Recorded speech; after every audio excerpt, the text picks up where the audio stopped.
Just so great. Today, we are going to be introducing you to datasets and showing you how you can manage the data that powers your forms. We'll cover the basics of datasets, how they are used by Droplet forms, and I'll show you how to update or create a dataset so your forms use the most accurate data that you have. You can sign up for our available webinars for November using the link that Bryn will drop into the chat. If you have questions, please, again, put them in the chat or feel free to email us at support@droplet.io. I wanted to gauge where we are at as a group with understanding data sets. So I created a little poll here that I've just launched. If you could answer, there's 2 questions here. If you could answer those, that'll help me understand where to put my focus and my attention today. And then also gauge how well this training is going.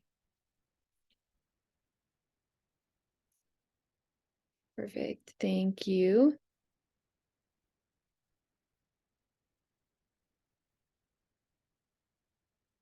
All right. We've got a wide variety of confidence in data sets right now, and then wanting to get a general knowledge, some understanding of updating, and then building your own data sets. Perfect. Thank you, everybody.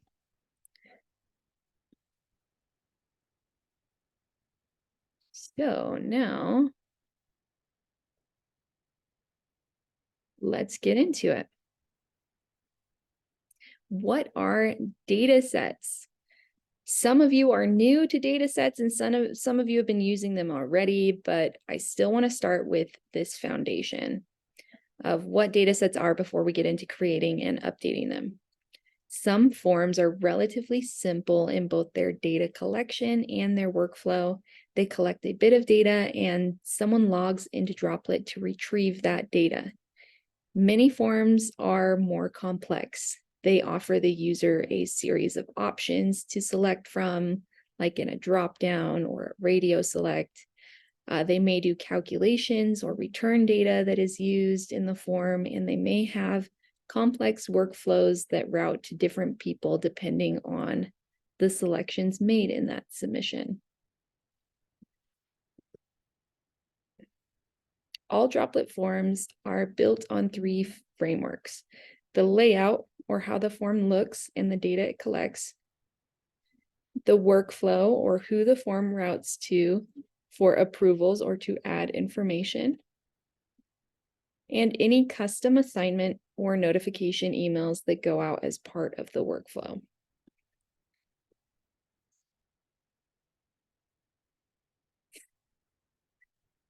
Datasets can be used across all frameworks.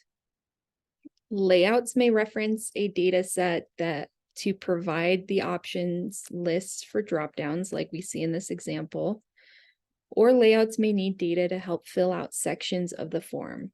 Some examples of how datasets could be used to complete sections of forms include a dropdown that could pull locations from a dataset to use as the options. In a salary schedule, the selections made for lane, step, and position may be able to look up and automatically complete this year's annual salary. Or in a mileage reimbursement, the 2 locations selected could reference a data set to determine the miles between those locations. Workflows may reference data sets to look up who a submission should assign to based on the selection made in the location dropdown from earlier. Notifications may function in a similar way to workflows in that they could look up who notifications should send to based on that same location that was chosen. Now, all of these functions already exist within Droplet. So for those of you who have been with us for a while, this is probably nothing new to you. However, before this data existed inside each form, so if a new school opened or an administrator moved to a position, you had to contact us to update that data across each form, and we had to go into each form to update it Datasets offer global access to the data across your forms. So while forms can reference a dataset, that data lives outside the forms. This change means you can update your data anytime you need to, and it will update on all the forms that reference that dataset. Now that you know how powerful datasets can be, I need to add a caution message here. We recommend limiting the ability to update datasets to only those who are trained in how to make these changes, and those you can trust to make those changes for your organization. Since these datasets are global, they may be used in many different forms. So when someone changes the locations or administrators, it will update the locations or the administrators in all connected forms, which may impact who those forms are being routed to, or other vital information on that form. We would like to know who your data manager is so we can create a data manager role for them. This role will stack like the rest of the roles within Droplet, so it is quickly apparent who has that permission to edit data sets for your organization. And if it ever needs to change, it will be easily updated. If you already know who the data manager should be for your organization, even if it is you, you can either drop that name in the chat or send us an email at support@droplet.io. We'll make sure to get those permissions set correctly for you, and then whoever manages roles for your organization can adjust it in the future.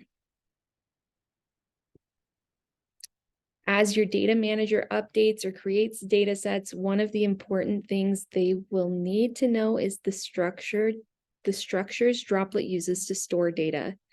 Data sets can use a number of different data types to store information. Sometimes you may need a list of items.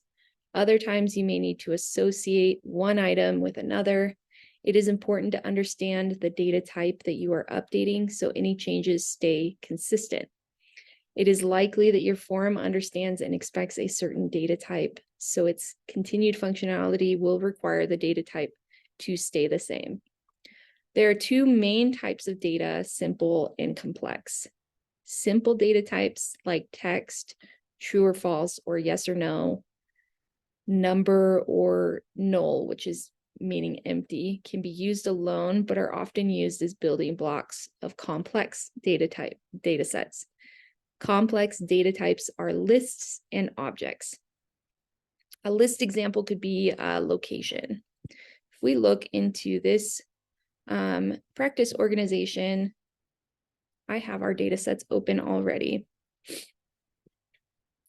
If I look into the builder, this will show me what is inside that data set. First, it opens to this code editor. But if we toggle this over, we'll be able to see a more visually friendly interface. So here we have lists, but they contain what we call objects. So an object is associating this Schedule A with the items within here. And here we have an object, which we can also consider as like folders. When you are filing information in your computer and you put it inside a folder, that folder holds information. So in the folder of Schedule A, in that object, we have other folders that hold lists of information. So in this salary schedule information, we have the salaries associated with the lane and step information. In other common examples, we have like an administrators by location that uses, and you can tell it's an object by this little box here. And this is holding a lot of data associated with this central office. So it holds the address, it holds an object of the administrator, which has the name and email, which is necessary for routing, and it holds budget codes, and it gives information on if the central office needs superintendent approval. So those are some examples of the data types. If you have any questions or need any clarifying information about the dataset data types, please reference our documentation or reach out to support@droplet.io. It's likely that datasets currently set up for your forms will need to be updated at some point. Some point in time, you'll have a change in staff or some updates to budget information, adding locations.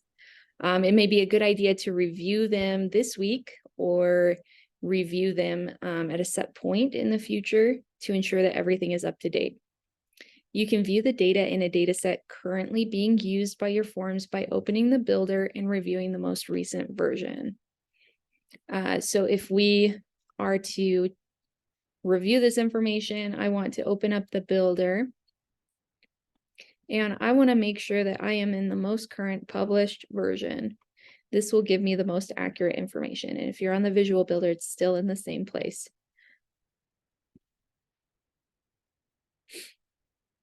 If you find items that need to be updated, you can make a new draft from an existing published version.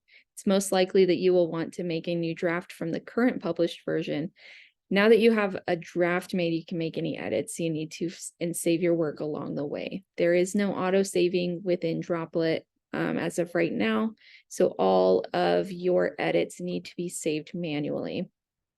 And here we can see I am in a draft already, but if I wanted to, I'm going to delete that one just so we can create a new draft, and that one's not deleting for me. But I am in the most recent version and I need to make some edits. So I'm going to create a draft, and whatever edits I need to make here, I'll change that value. And then I won't want to. So if this is now 7, I'm going to click that save button or Command or Control S. You can view your changes in either the visual editor or the code editor. If you are working in the code editor, you may notice error or warning messages that will pop up on the side here. So if I accidentally remove the comma, coding is finicky that way, it's going to give me an error. If you don't understand those error messages, feel free to reach out to support@droplet.io.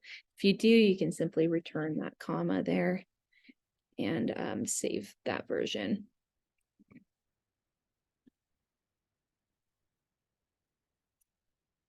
When you are finished editing, you can publish your changes and any associated forms will reference this new data.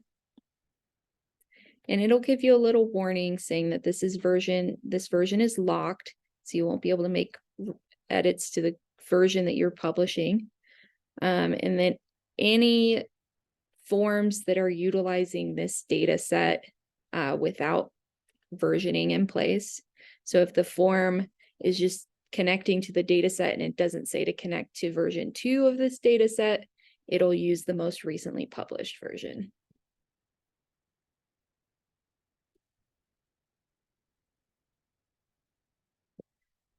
If you start working on a new Droplet form with us, you may need to create a new data set from scratch. But for many of you, you may have all the data you need for forms in other data sets. Just in case, there is a way to create a fresh data set from the Datasets menu. Here you can create new entries to your data set and define the best data type for each new item.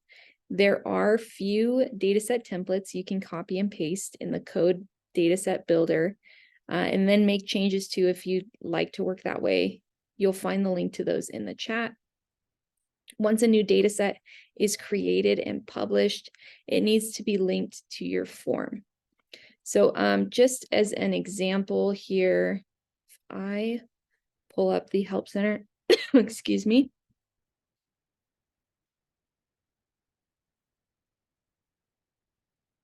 and I go to Datasets and Dataset Templates, there are several examples here that you can just copy.